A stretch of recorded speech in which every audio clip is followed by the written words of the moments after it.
Yo, I am here. 30 minutes late, but I was too busy recording something else. And I was having fun recording that too. So I apologize, but at the same time, yeah. So, hello, Alexandros, Kamitama, hello if you're still here. Project Omnia, haven't seen you in a bit. Hello, Deb, hello as well. Really excited for this episode of Vinland Saga, actually. It's the halfway point of the season, right? Episode 12 out of 24. We still have the same opening and ending, right? And this should be the last time we see the opening and the ending before we change, unless it doesn't change. I actually don't know. I haven't actually looked at any news about like a different opening and ending song or whatever, but I just assume, considering this is a 24 episode show and similar to the first season, so I'm just assuming that we're gonna have a new opening and a new ending next week. Hello, Alphins. Yeah. The opening for Vinland Saga season 2 has been really great, and the ending as well. Like, I love both these openings and endings. I am gonna miss them. I think this is amongst my favorite opening for Vinland Saga compared to like the other two from season 1. Same thing with the ending. Like, I just love these two combo of openings and endings compared to like the other openings and endings. So I am really sad to see the opening and ending go if it does go away. I personally, I think they shouldn't change the opening because I think the opening is perfect. The end and the ending as well, but it is what it is. It's a business. They need to make more money, obviously, so they have to make like 2 openings and 2 endings at the same time. But maybe the next opening and ending is better than this, right? Who knows? Did you finish Elden Ring? Yes, I did. I just I streamed for like 12 hours. Yes, I did. It was exhausting. But I guess we'll have to wait and see for next week to see if we're gonna get a new opening or a new ending. Or maybe we're gonna get a new opening and ending when we reach like episode 14 or 15, like I don't know, but it is what it is. Anyways, hopefully all of you guys have your copies of Vinland Saga ready because as usual, timer-based reaction. Let me move you guys here. As usual, there's gonna be a countdown. It's gonna be 5 seconds. And once it hits 0, I press play, you press play, and we should all be in sync. If you don't like timer-based reactions, don't worry. There's gonna be a full picture-in-picture version in the description below after the stream is over. But give me a couple of hours to finish editing that version instead. So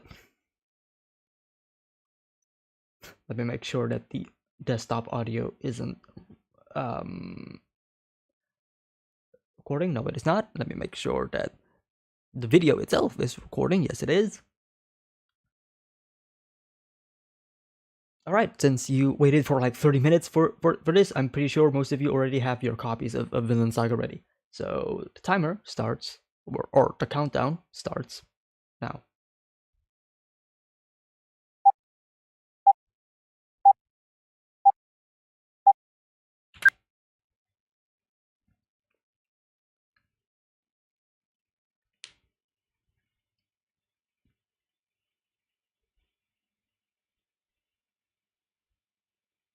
Wondering if we're still gonna be focusing on Canute,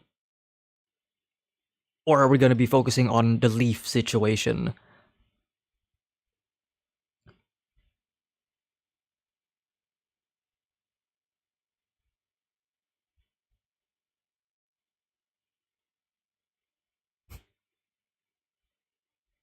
For lost love, there is no freedom without love.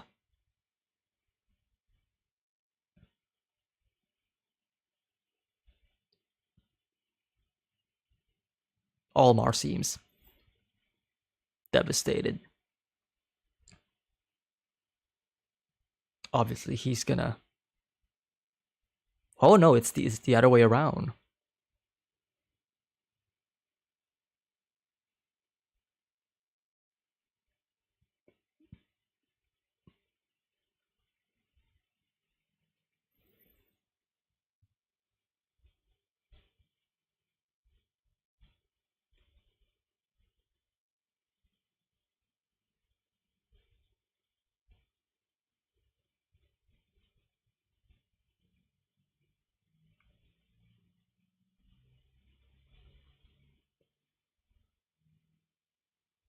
That one butterfly, though.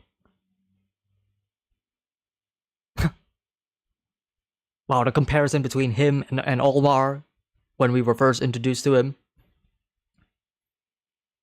as he was unable to hit the butterfly with the sword, and he was able to hit it with a coin. Kind of also shows how money is as powerful of a tool during war.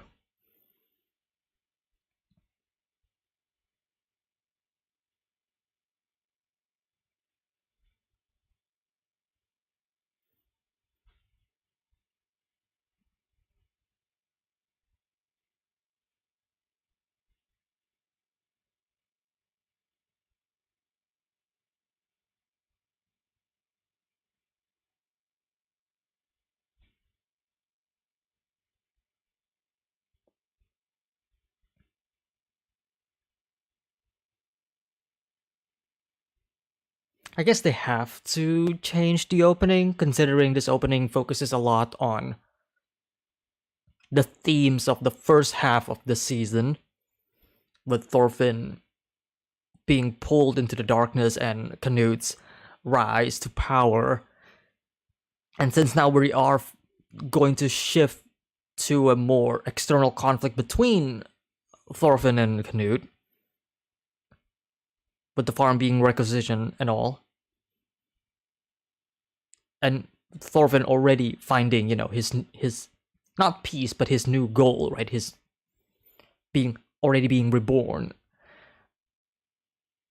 Oh wow,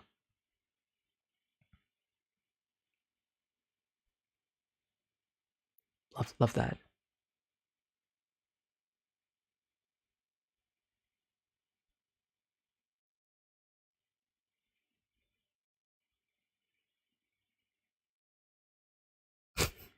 Oh, Norse, like, what do you want?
Everybody's looking devastating to hear, especially for Olmar.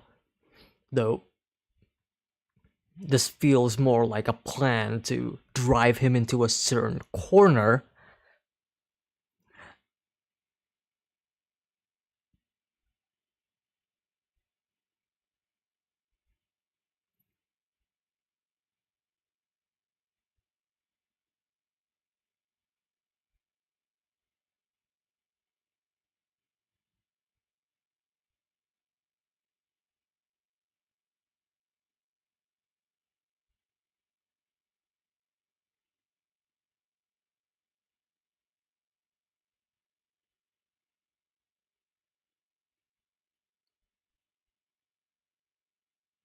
Love the dodge angles.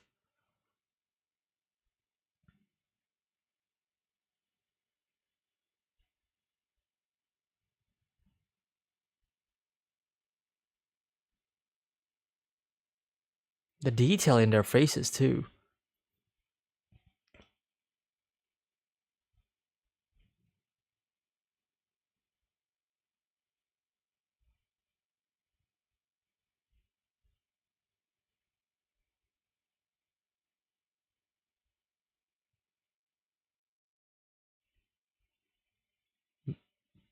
More insults.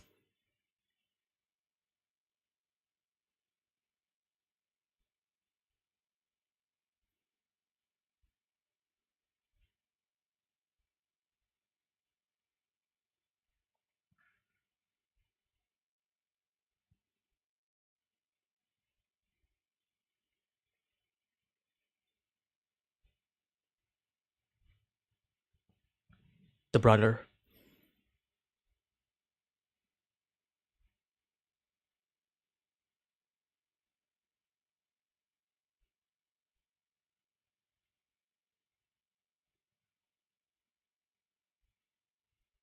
Now don't put your guard off just because he's Holbar.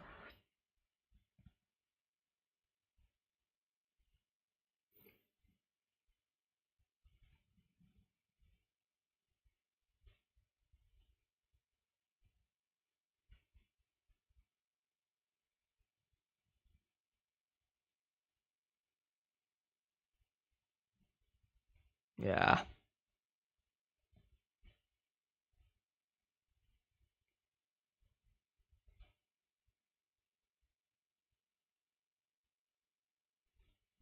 But this is what you wanted, right?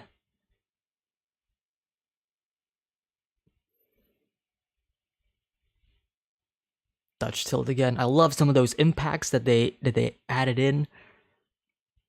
Like just a little blur as he punches him. The brother. Yeah.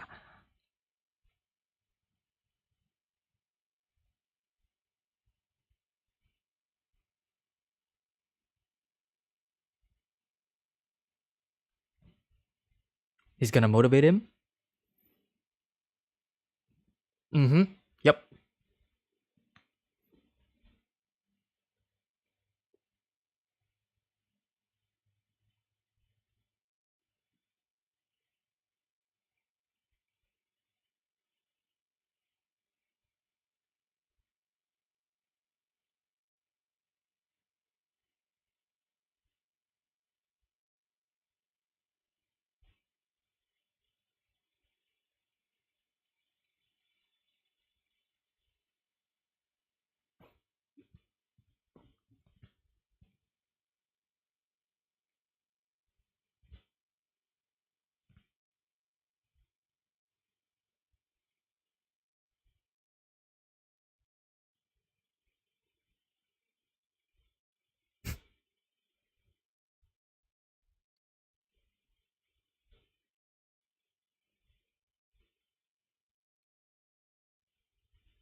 Just like episode 3. The difference being is how they motivate Olmar.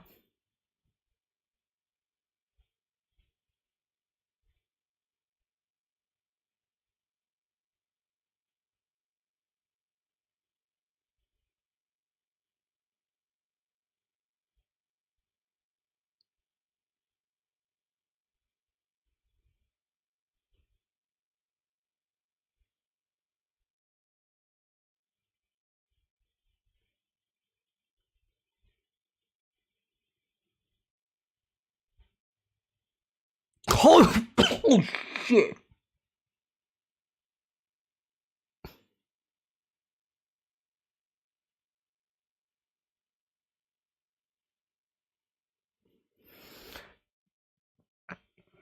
Similar to Ashkelot and how he reflects, the sun to Thorkel in order for Thorfinn to, get the finishing blow. This time, symbolically, it's the coin, right? Money.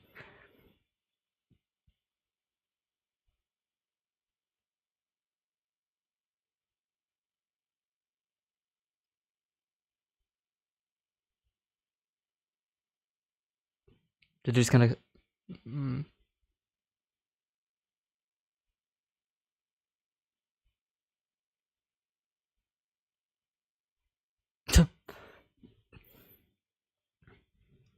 They're not gonna notice the eye. Jesus.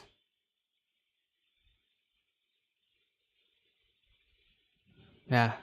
Yeah. Yeah. Yeah. How does it feel? How does it feel? Mm-hmm.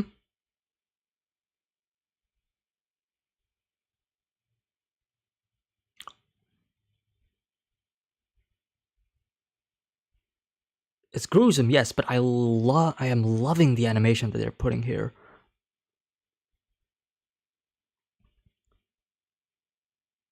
Yeah, but for Olmar, he needs this. Great imagery. That's a thumbnail shot right there. But yeah, but Olmar wouldn't never,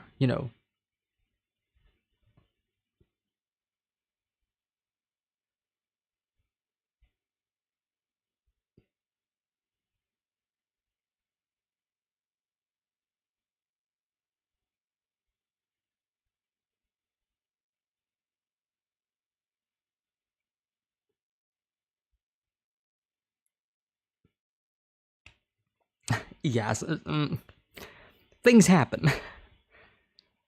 Love the facial expression and facial animation for Kettle there. Love the facial animation of the entire episode. Actually, it's kind of a standout for me.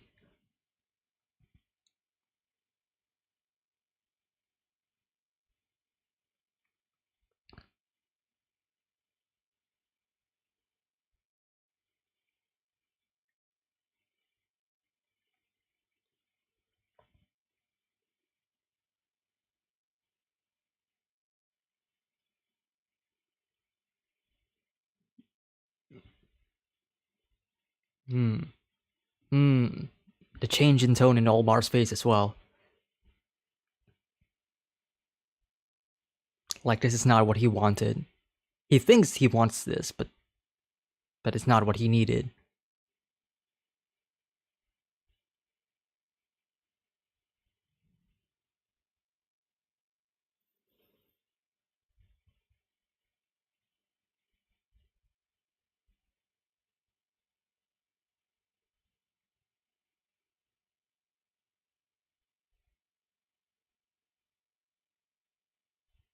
Normally, but this is not a normal situation.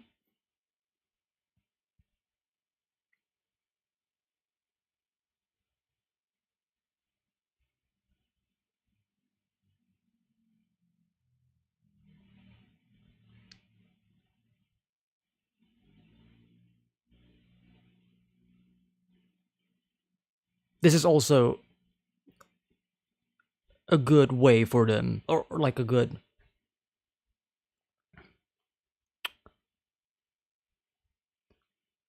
a justifiable reason for the king to take Kettle's land, right, as punishment.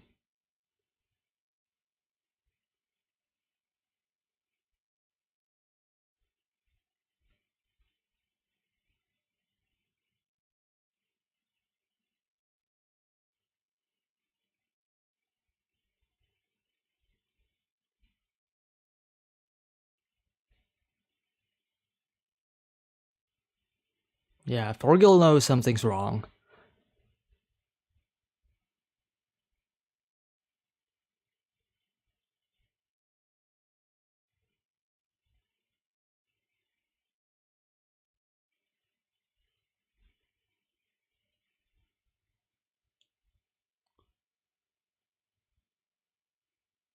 Okay, he went there.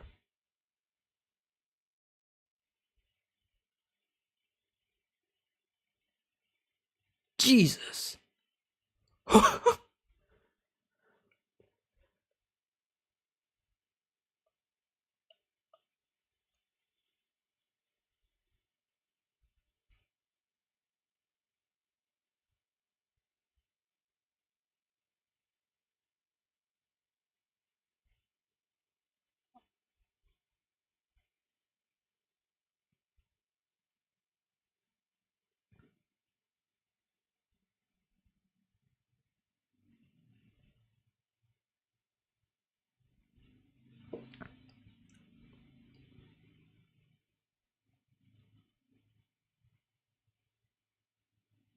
I am noticing that that is like Thorgil's like signature move to cut the hands of his enemies as quickly as possible, so they would no longer be able to hold their weapon, disabling them. It's a pretty effective strategy to say the least. Great shot.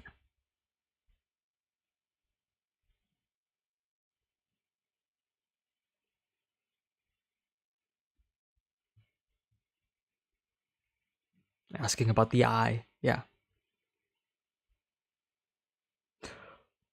Eye for an eye. Not really Olmar's eye, but still.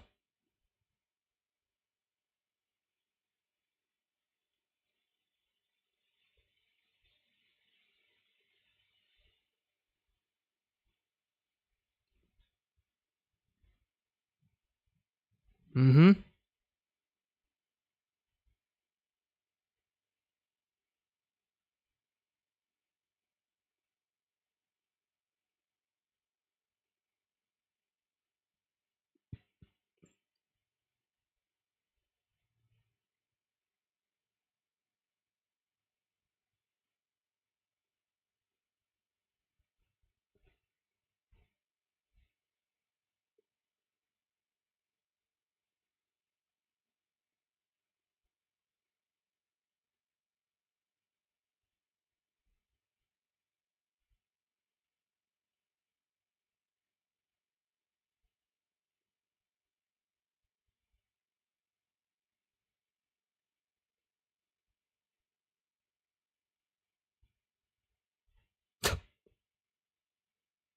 Holy shit.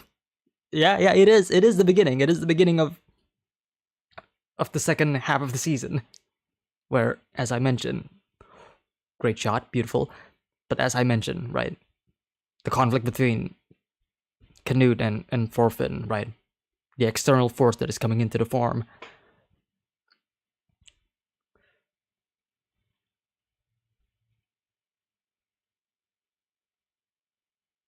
I love this lighting, man. I love it.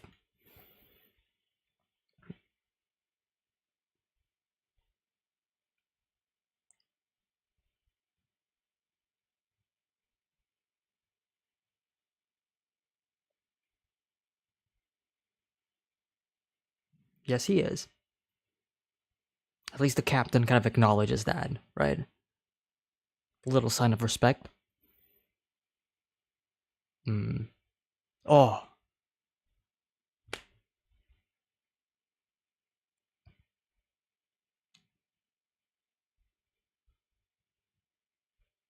the golden hour is a beautiful time for cinematic shots.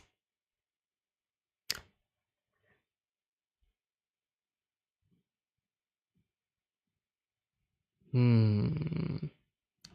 Floki will. Hmm. He will pose a problem, that's for sure.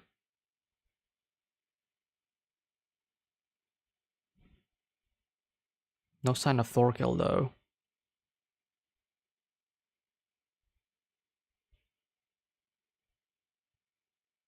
Oh, interesting. A lizard.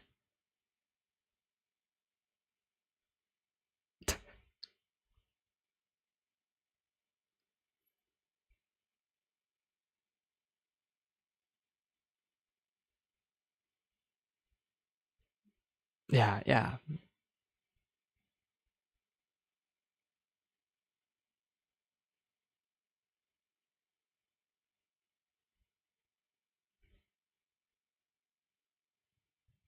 The wind changing direction.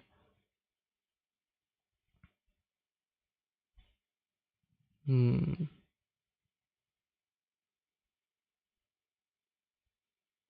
Similar to Thorfinn, and the amount of bodies that's trying to drag him.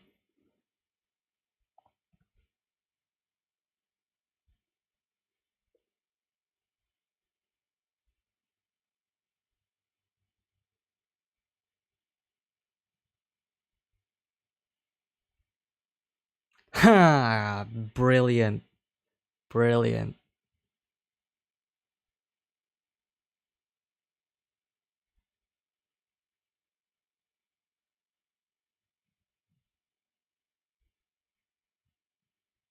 get Thorfinn out?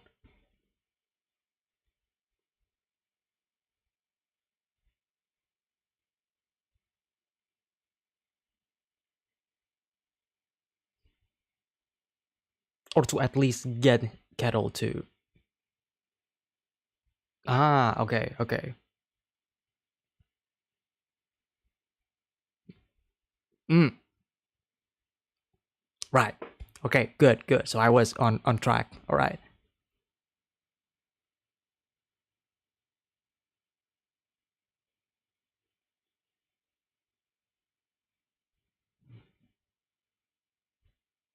Yeah.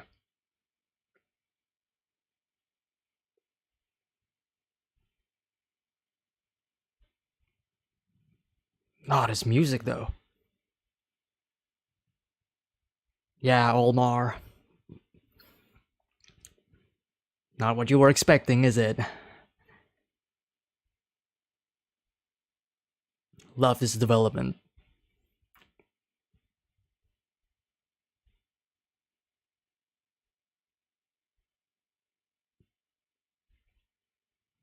Meanwhile,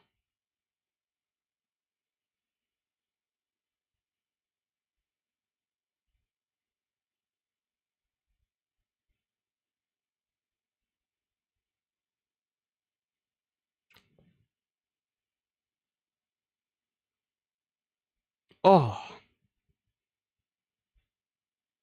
beautiful.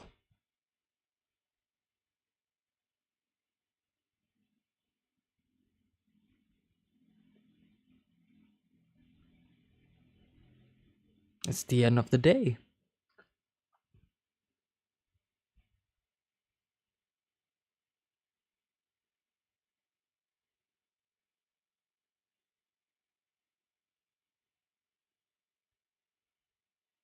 Right. Paradise on Earth.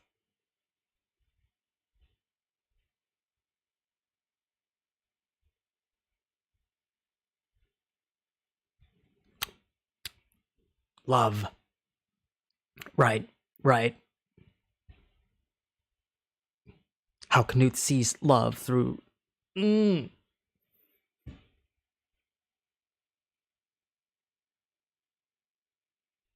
the purest form of love.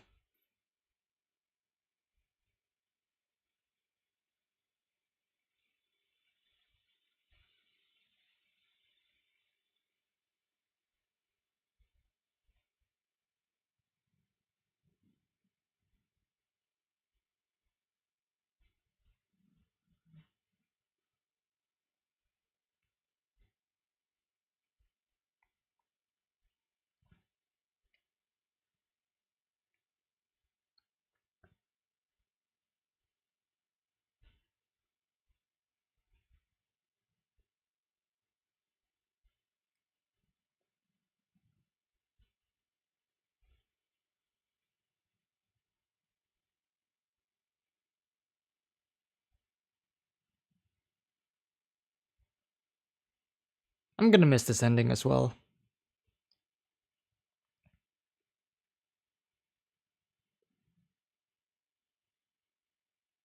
It's a beautiful song.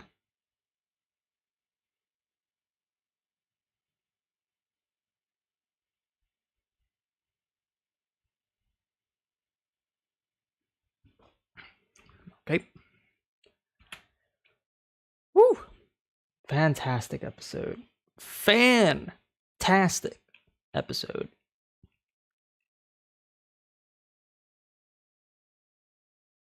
Poor, poor Olmar. Where is that shot? Where's that shot again?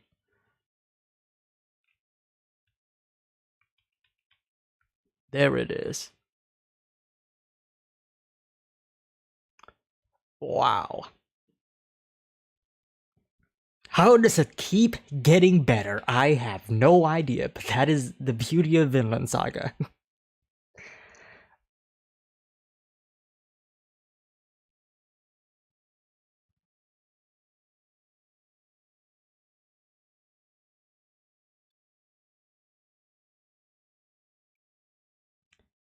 The animation jumped in quality this episode, most probably because it's the mid finale.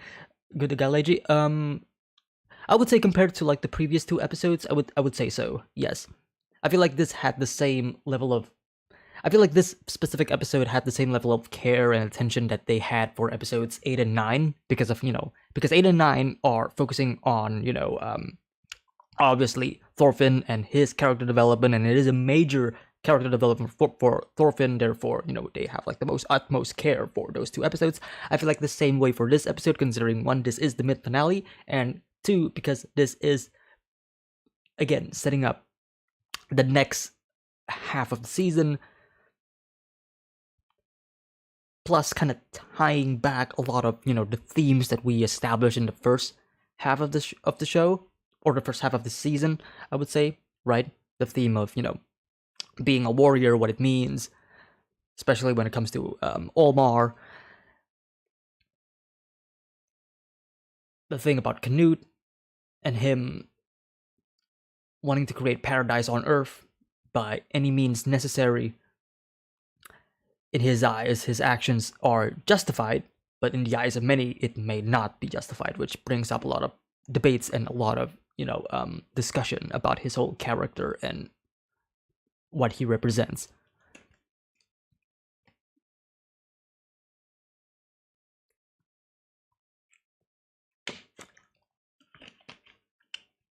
If Thorfinn's side of this entire story revolves around, again, achieving your goals through peace, then the side with Canute, and by extension, the side with Olmar and Kettle and Thorgil in this episode, because they are tied with Canute as well, is the side of achieving your goals through war and through, again, any means necessary, right? It's this beautiful balance between peace and war, because you cannot have peace without war, and you cannot have war without peace.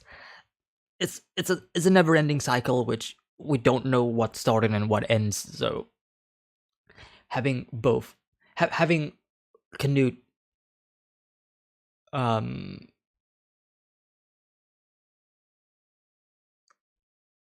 Canute's influence be reached to Thorfinn in a way, right?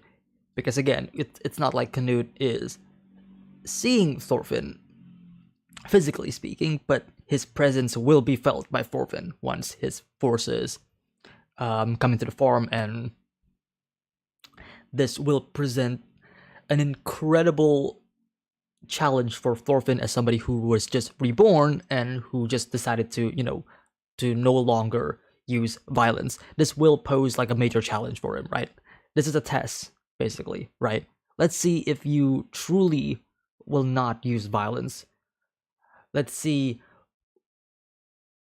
how much you are going to push that limit. Let's see if it's okay to use violence, in quotations, in the act of self-defense, right? Because we talked about this a lot during the episode 9 discussion, right? Whether or not Thorfinn's pacifism is true pacifism, or if it's more symbolic, or if we should or should not take Thorfinn's statement through face value. Like it's how Thorfinn goes along with it, how Thorfinn, how his views and ideals be fully realized, not just by him but by the audience as well, right? Because sometimes people can easily say, I'm never going to do this, I'm never going to do that, but there comes a time when you have to do this and you have to do that. So it's a matter of, okay, I'm doing this, but only because of this reason and for that reason. You know what I mean? So still remains to be seen what Thorfinn would do.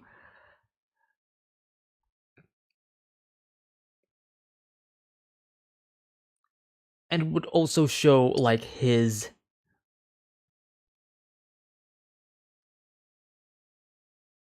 it would definitely show this. It would definitely show the complexity of his character and the nature of his worldview, right? Like what he means and what he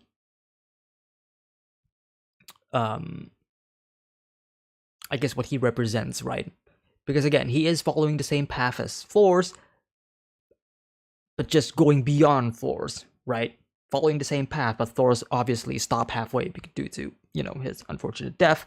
So Thorfinn, going forward more so than Thor, seeing the world beyond him,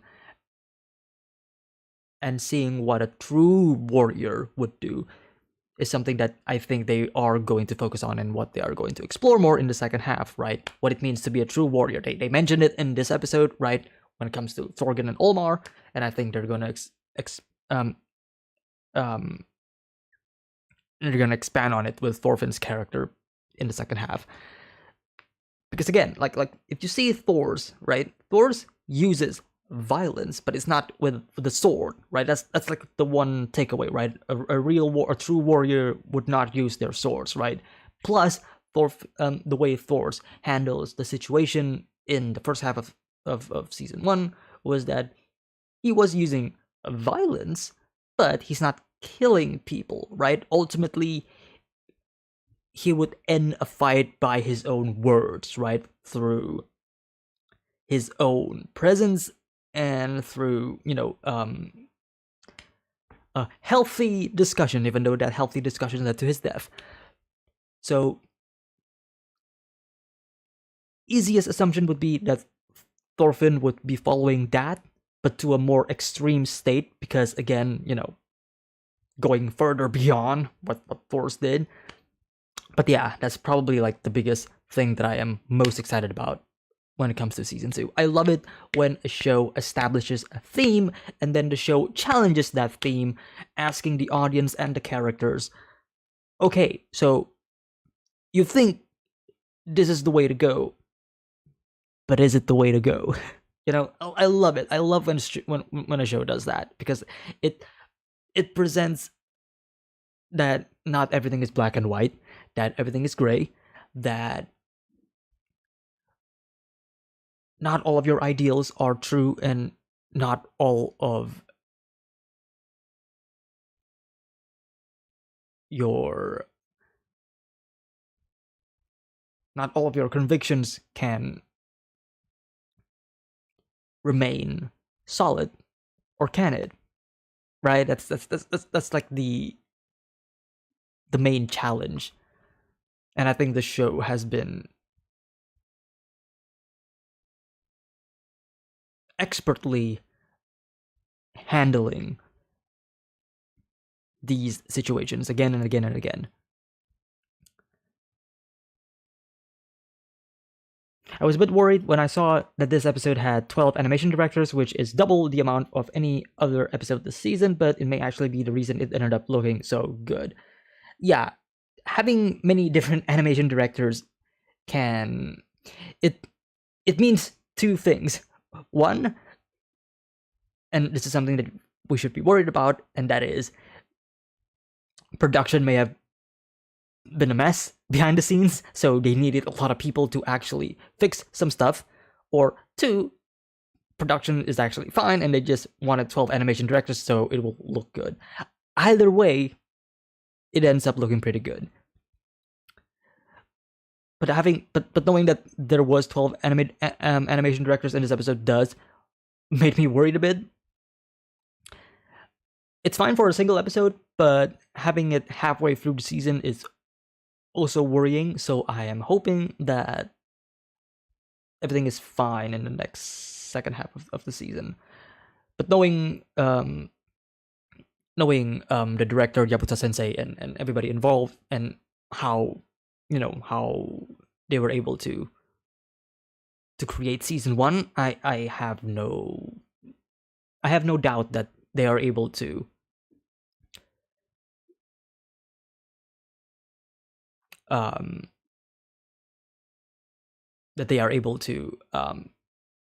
produce the second half as fine as the first half.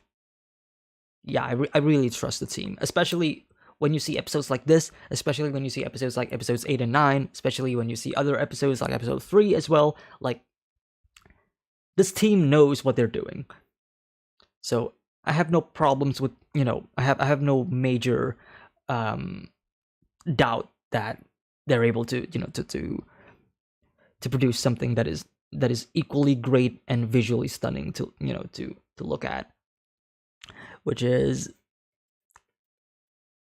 crazy to think, considering other animation studios nowadays has been, let's just say, not doing well.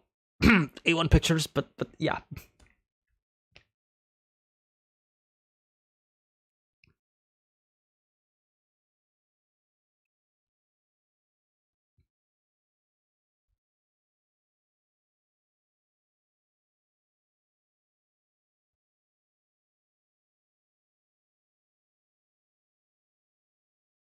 Rip to all the casual viewers who quit this episode because it's boring and has no action. Woo! Speaking of action, I was about to talk about Olmar for a bit, but I just want to talk about like the action for a bit. Like the animation for this fight and the choreography is just stunning. There was this moment right here, I think. Yeah, I love this part because I love it when this dude was punching Olmar, and then there's this little bit of smears kind of showing like the full impact of the punch, like like you can't really feel it that much through a screen, so you have to visualize it right to an extreme, or to hyperbolically emphasize it. And this is like, again, like a common animation technique, but at the same time, I just love it when they are implementing this. It just for a couple of frames, you just feel that hits him again.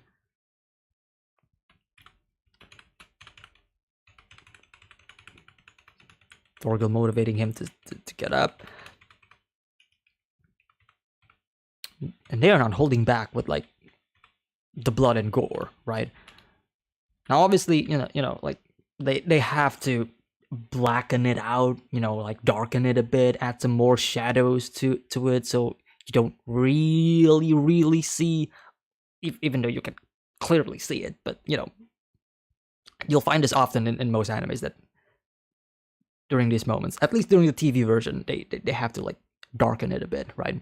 I'm sure during the Blu-rays, these will be a lot more clearer, and you can actually see like the sword coming out of the neck.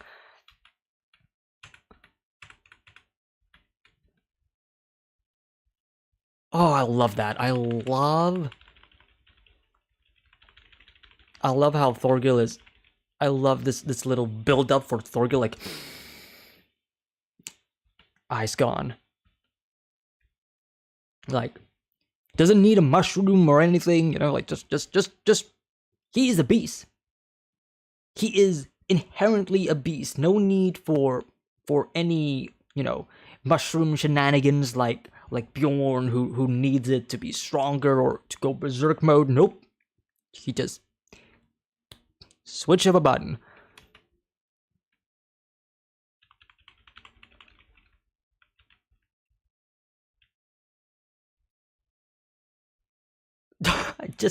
I just realized he cut the sword in half. He cut the sword in half. Holy shit.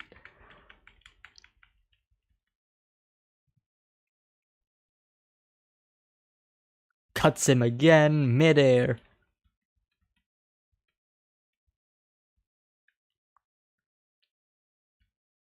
Blood soaked on Olmar. Yes, this is war. This is what you wanted. Are you happy now, Olmar? By the end of the episode, I don't think he is. He realizes, yeah. This is war. And as I was mentioning, I love the fact that they are focusing a lot on the fact that Thorgil's signature move, I would say, is to actually cut the arms of the enemy, which is a pretty solid and pretty effective strategy, to say the least, right? Cut the enemy's hands so they cannot hold their sword, and then just split them in half.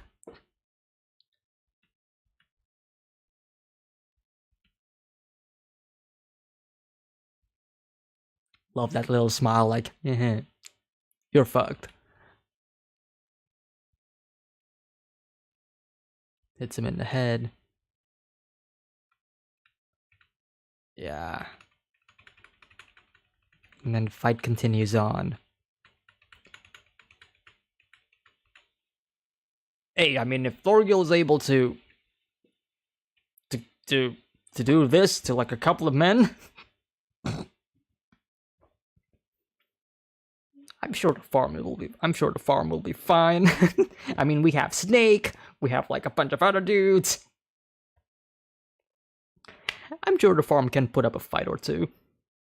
Obviously, Canute's force will be overwhelming, but here's my prediction, right? My prediction would be that Canute's forces will come to the farm, they will put up a fight, the farm will prevail, the farm will win, right? But on a hefty cost, right? There's gonna be a lot of deaths, but the farm will prevail on the first wave. They're gonna report back to Canute saying, hey, Canute, the farm is actually more difficult than we thought, and then Canute's like, okay, fine. Send in the troops, send in the army, and that's when the major conflict begins. Well, not the major conflict. I mean, the major conflict already began, but that's when the threat becomes imminent and becomes more problematic. Cuts the arm, cuts the head, uses 2 arms. Oh look, they're using spears, actual weapons that actual people in history actually uses, because swords are actually romanticized, because not a lot of people actually use swords. Most people actually use spears. Cool.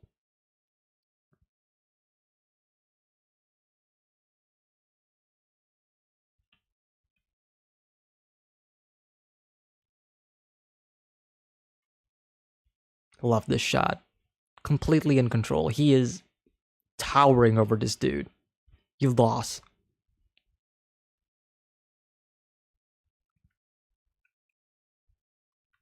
Told him everything. And Thorgil is happy.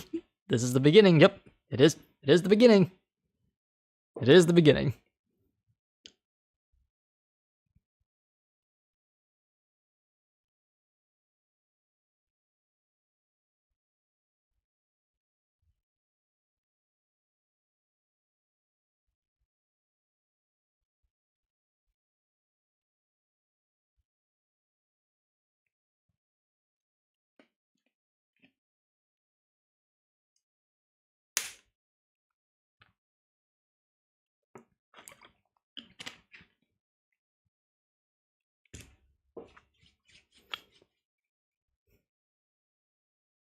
Knut is also going? Oh.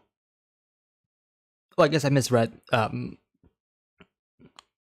what Knut was saying during this moment. Oh yeah, we will leave. Right.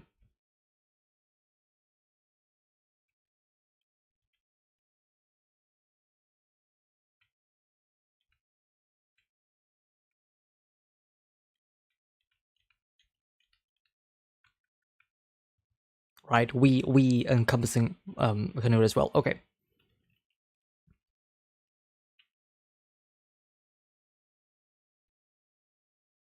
Well, I mean, if that is the case, then it doesn't really change how it doesn't really change much about what I said earlier, right? Because ultimately, if Canute comes, he's still gonna stay behind, right? He's still gonna stay behind inside his boat or inside his tent or whatever, as usual, until the moment arrives that he has to step up and do the dirty work. Because, as we all know, or at least how the story has been, at least how the story has been portraying Canute, is that he is a cunning king. He is a cunning person, but he isn't one to dirty his own hands. He prefers if other people were to dirty their hands for him, right?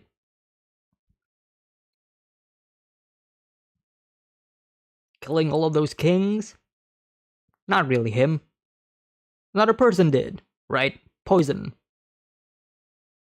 And we talked about this during the previous episode of how Canute just throws away his sword, right? As if he doesn't like the sword at all, right? I asked during the previous episode, and a rhetorical question. Don't answer this, but has Canute ever actually killed a man with a sword aside from Ashkelon in season 1? Because they never showed it in season 2, at least for now, right? And Ashkelon's death is also something that I wouldn't even consider to be Canute's like ultimate doing, because Canute was forced to do it, not by his own, it's not through his own volition or his own plans or his own, desire, right? It was actually, he was forced to do it because Ashkelon was being, was being Ashkelon, and Ashkelon's plan was, for him to actually be killed. So it's not actually Canute wanting to kill Ashkelon, but it's Ashkelon telling Canute to kill him, right? So has he actually killed a person with a sword? Something to think about, right? Sword and kings. Sword and kings. A king is like a sword, and yet he throws away the sword. Again, could also be a potential challenge for Canute once we reach the second half of the show, where he is the one who brings conflict, and he should be the one who takes responsibility of said conflict, right? Don't just let your men do the dirty work. You should also do it yourself.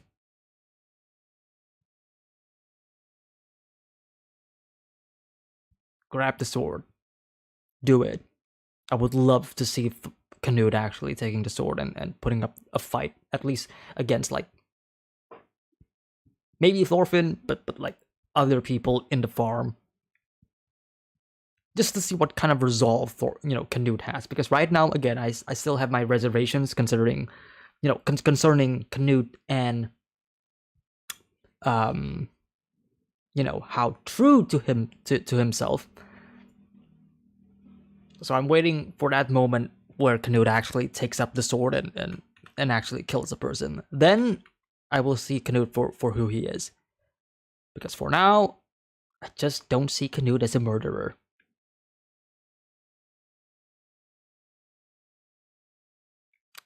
With an asterisk. I don't see Canute as a murderer as in first-hand killer. You know what I mean? Like he always has other people to do his work. But so Olmar, obviously, highlight of the episode. His worldview just got challenged and shaken. Hey, this is what he wanted, right? This is what he always wanted, right? To fight, to go to war, to kill people, and to be a man. And then he does it. It doesn't feel good, does it? It doesn't feel good. It's always a common... It is almost always certain that if we are following a major character in Vinland Saga, chances are they're gonna do something dirty, whether it is killing or pillaging or other stuff of similar nature. And usually they're going to resent it. They're going to hate it. They're going to say, oh, I don't like this.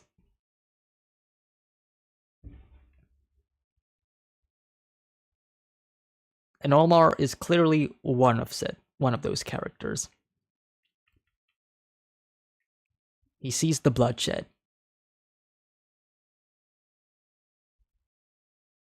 You're not cut out for this.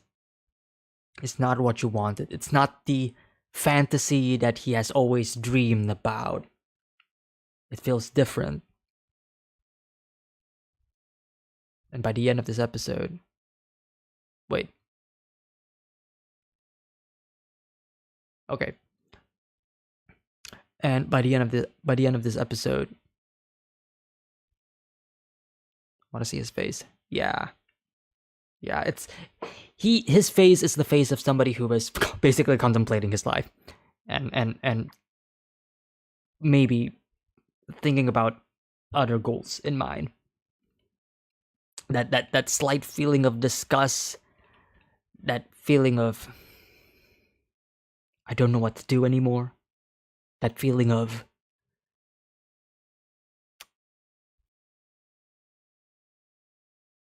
I was wrong my entire life. What have I been doing? What have I been pursuing? What am I doing?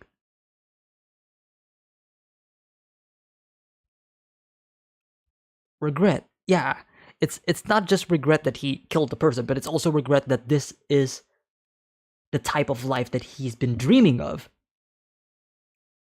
Again, like that feeling of disgust, like, oh, this is what I've been wanting this entire my entire life? This? This is what I wanted? Really? Did I kill him?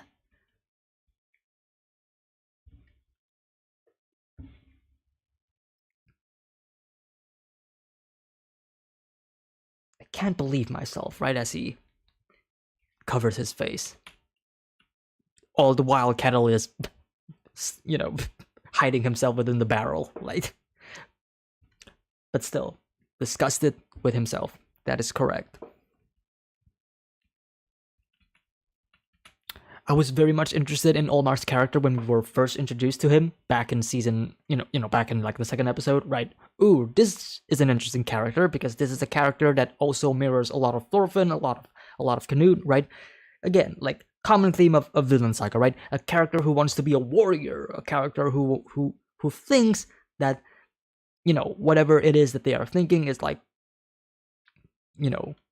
their true selves, or what it means to be a man, or what it means to be a warrior, or what it means, to be a person in power in this current day and age, right?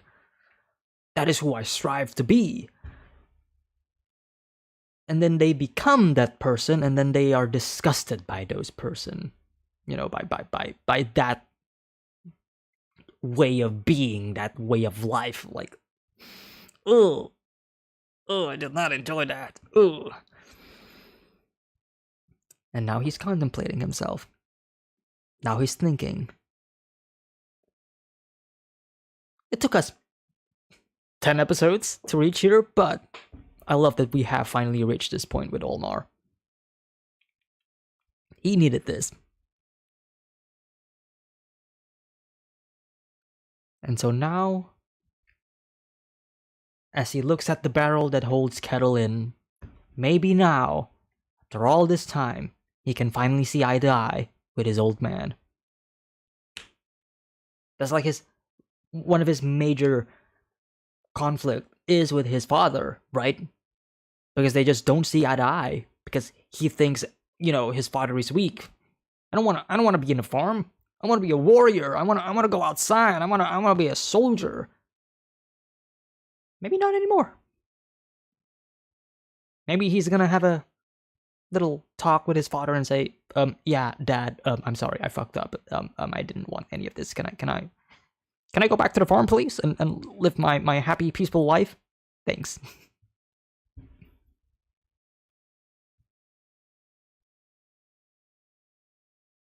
Kettle is a good display of how one can and will run away from problems, no matter how big they are. Ooh, exactly. I mean, Kettle has his own problems, his own personal issues, his own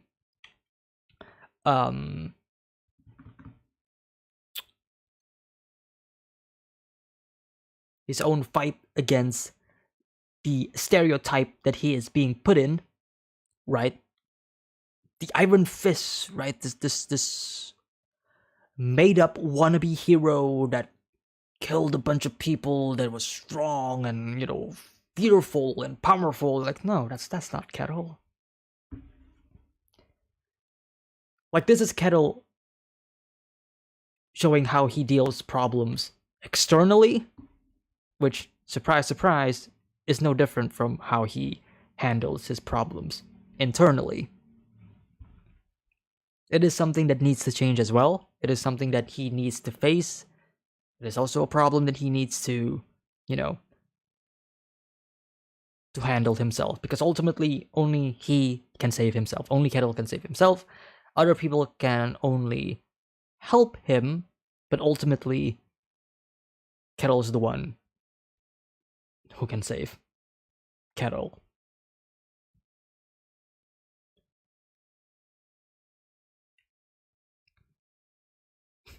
I was gonna make a weird, funny comment during the reaction that, oh look, the hair symbolizes the crown. see, now that's far-reaching, but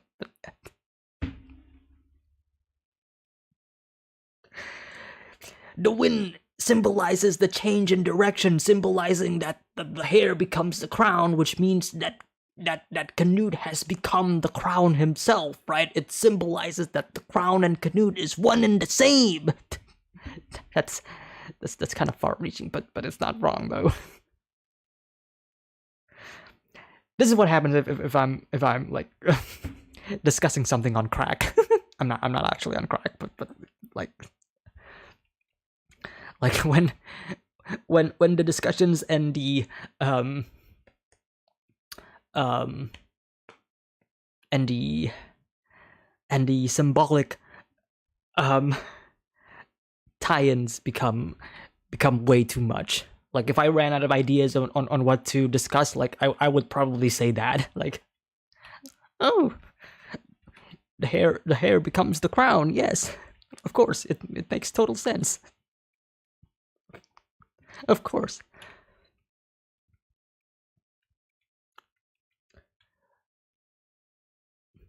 What is this? What is this? What lizard is this? I don't know. If it was a snake, it would probably make a lot more sense for me to discuss, like how, how Canute is conniving, scheming, and all that stuff. But a lizard, I have no idea what the symbolism is. It's just a lizard, man. It's just a lizard. It's just a lizard. There's no symbolism whatsoever. Come on. Love to see. Well, I don't really love to see, but nice to see King Swain back again, even though it's just his head, tampering with Canute's inner psyche. But why are you laughing? Why shouldn't a father be pleased his son is beginning to resemble himself? Again, a common theme of Vinland Saga. Hey look! Olmar is resembling Kettle. Now he's starting to hate violence. Thorfinn resembling Thors. Now he's trying to become a true warrior and respects his father for who he is.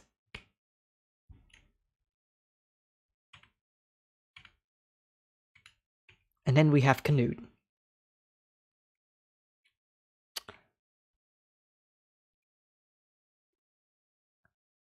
King Canute.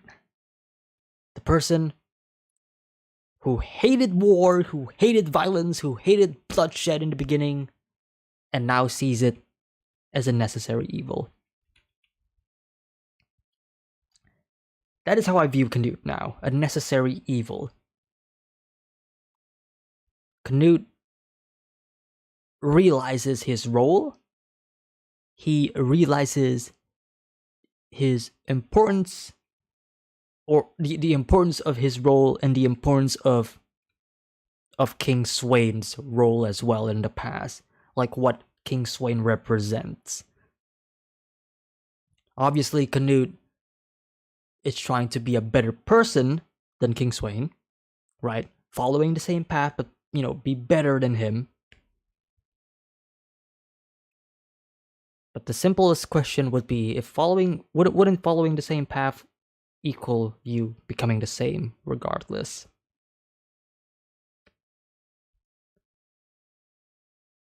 How can you change your destination if you're following the same path? You can't, right? The destination remains the same.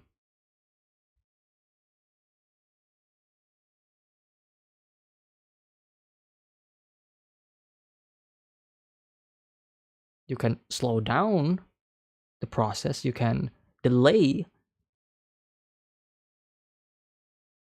it all, but ultimately your destination will remain the same, right?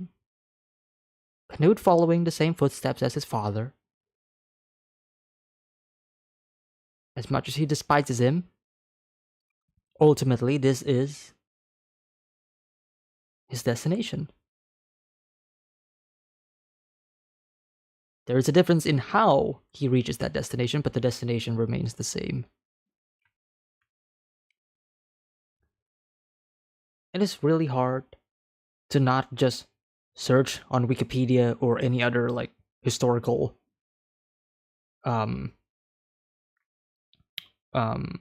findings on the internet, or even like on YouTube when a YouTube video recommends me like the history of King Canute, and I was like, I don't wanna click on it. I love me my history, but I don't want to click on it because learning history means I will be spoiling myself on Vinland Saga. Oh no.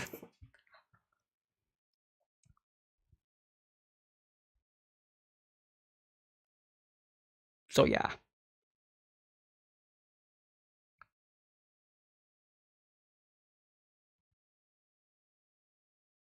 And you can also see it in his eyes as well. Right? This feeling of acceptance, but also resolve. Like, he accepts the role of the crown. He accepts the fact that he has to do what he has to do. But he doesn't resent it, right? Season 1, Canute would resent this, right? He would not do the things that Season 2 Canute would do. Because he would not love it one bit. But now, Season 2 Canute, as he progresses further into his role, as he again dons the crown and learns about what it means to be a king, and what it means to rule, and what it means to further your own goals, your own ideals, your own ambitions, your own dream of creating paradise on earth. He realizes that he needs to do what he has to do. He accepts that. Resolve.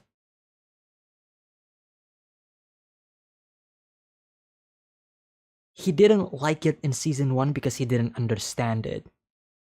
But now he does. He understands the weight. He understands the consequences, and he is ready to bear all of that burden. And I think that is admiring and also terrifying. Because it shows that Canute has progressed, and he has every bit of resolve to achieve his goals no matter what. Because he believes his actions are justified. Oh, I love this show. Anyways, I think that's pretty much it for this episode discussion. Great cinematography, great direction. Once again, the facial expressions throughout this entire episode is also a standout. I really love how they are emphasizing it a lot. Facial detail is also something that is really, really strong. Lately, you can see like some shots in Vinland Saga has not a lot of detail in it from time to time. This episode is a absolute exception though, because there's a lot of detail. Because you can show a lot, through the emotions of a character, right? Like you don't need the character to have an inner monologue saying like, oh, I hate this, I don't like this, like just a simple look in the eye, and then you realize what they are thinking about. Fantastic episode. Amazing episode. Thank you all so much for tuning in. Thank you all so much for joining and discussing and talking about Vinland Saga. It has been great. It's been great. See you all next week for the second half of Vinland Saga. That's gonna be exciting. Maybe we're gonna get a new opening and ending. Maybe not. But either way, it's been fun. It's been great. This experience has been phenomenal. I've been enjoying Vinland Saga a lot.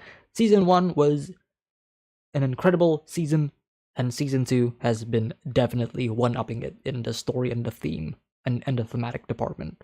Like it's an evolution of Season 1, but it's like all in the right places, because sometimes a story wants to be bigger and grander than what it is, and ultimately fails to see what makes, the original better. I would say Season 2 of Vinland Saga is like that as well. Not necessarily bigger in scope, but bigger in its thematic element. And it's doing a fantastic job in doing it. Anyways, see you all next time. Take care. Have a nice day. Peace.